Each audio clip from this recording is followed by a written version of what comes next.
Hello everyone, welcome to the Scumdogs Kennel. I'm your host, Chris Williams, and in today's Cryptid Corner mini-episode, today I have a couple of very strange accounts. One, another ghostly encounter with a dead relative, and the other, an encounter with these gray aliens that look truly ghostly and ethereal. Both accounts are incredibly strange, and I can't wait to get into them.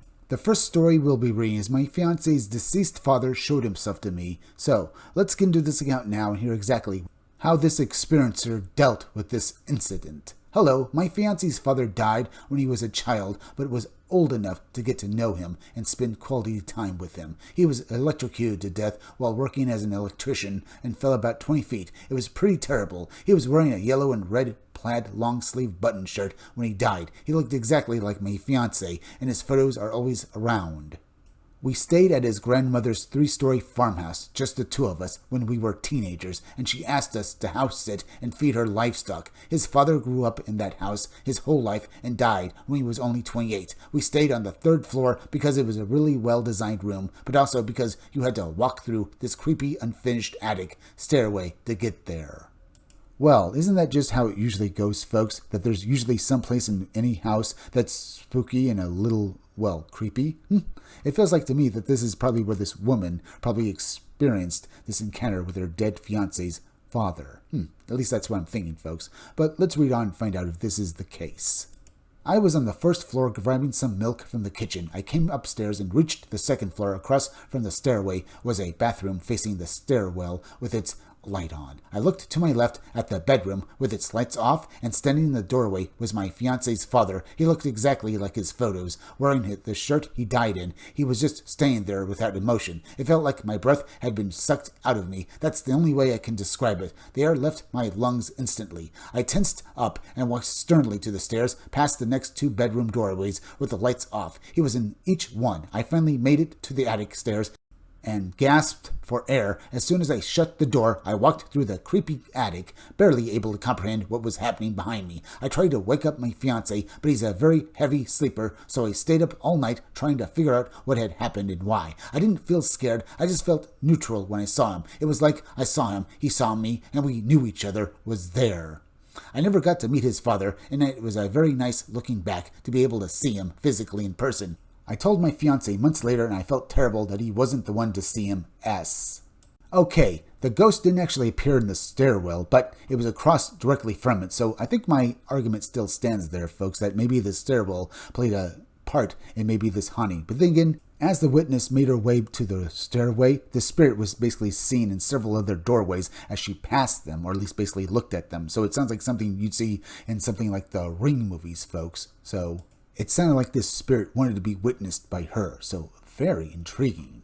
Now, folks, we have this next article detailing alien, ethereal, ghostly beings, and it's very strange as well. The title of the article is 3 Illuminated Winged Humanoids Seen Walking Across Road in Finland. Let's get into it now.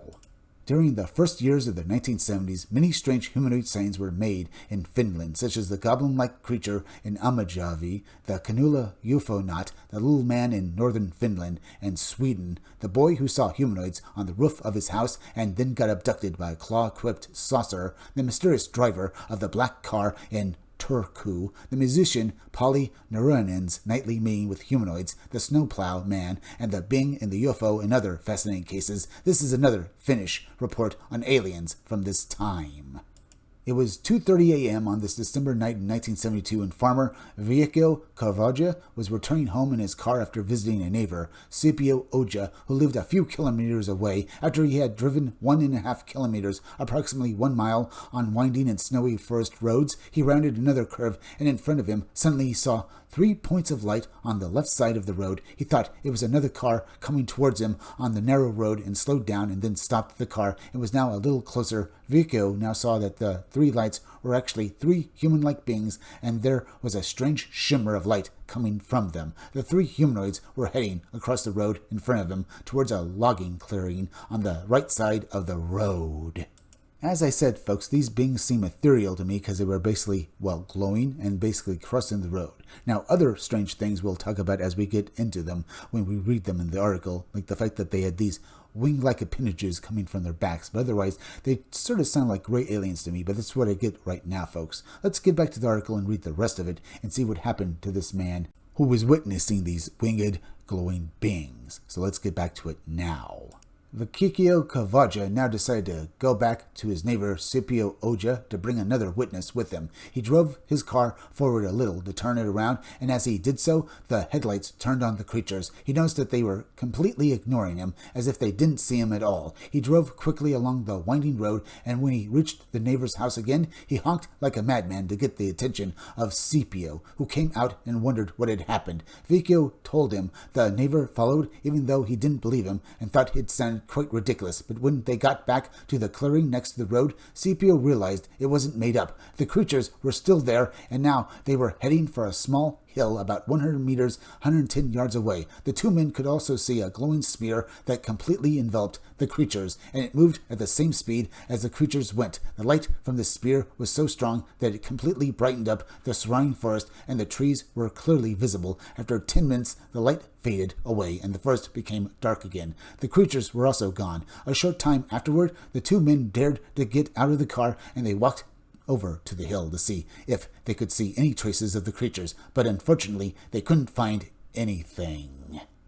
About 4 or 5 hours after the two men's encounter, dairy farmer Himio Matilia was out driving his tractor on another road about 10 kilometers, 6.2 miles away. It was still quite dark outside. Suddenly he saw a very bright light coming from the right side of the road about 100 meters, 110 yards away. It turned out to be a spherical object about 2 meters, 6 feet in diameter, emitting a bright green light. The light orb flew towards the road about 1.2 meters, 3.6 feet above the ground, at the same speed as a human walking, and it gracefully avoided all obstacles in the terrain in front of it. Himio gassed his tractor and drove forward as fast as he could, and the object crossed the road right behind him. As he drove, he could see the green orb of light behind him in the rearview mirror. The question you ask yourself after reading the story of Hikio and Scipio and their encounter with the humanoids, since they had spent the evening together, were both men really sober, or did they look too deep into the vodka bottle this evening? Yes, it's not entirely unbelievable, but they may have also seen something really strange. Who knows? And the farmer Himio also saw something unusual that morning, which somewhat confirms their story H.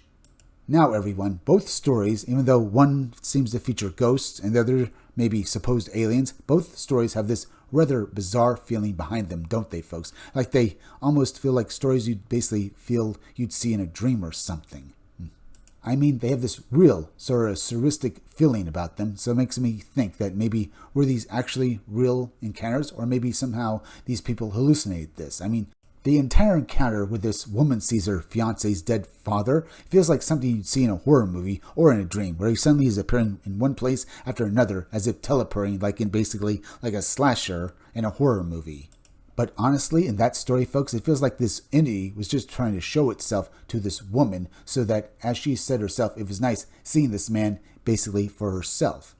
So I think maybe that was the truth of the matter. Maybe it was like some sort of psychic connection that basically allowed this entity to basically manifest for her so she could see him. But otherwise, I don't understand why it would basically appear to her like that. So either way, folks, like the account with these ghostly winged alien beings, it is a very strange account. In the story itself with these beings, it just feels surreal and out there. Like it maybe is a real thing happening, but could it basically be in some sort of psychic projection, or somehow these men somehow maybe wished these entities into existence somehow, or maybe someone somewhere did.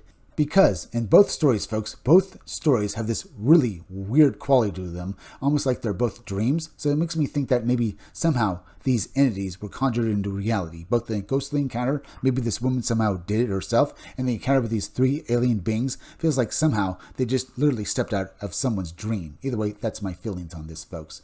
But we're at the end, folks, so please go subscribe to my YouTube channel, Read Comics They're Bad For You. You can use the YouTube link down below in the descriptions or the chat to go subscribe to me. And remember, folks, I'll be back again tomorrow with another great video, so make sure to come back again then, okay? Remember, I'll be back again tomorrow with another great supernatural video detailing people's encounters and stories with supernatural entities, or other stories dealing with basically advancements in technology that I find very strange, like basically, well, space travel, or the development of AI and other sophisticated technologies that I find truly interesting.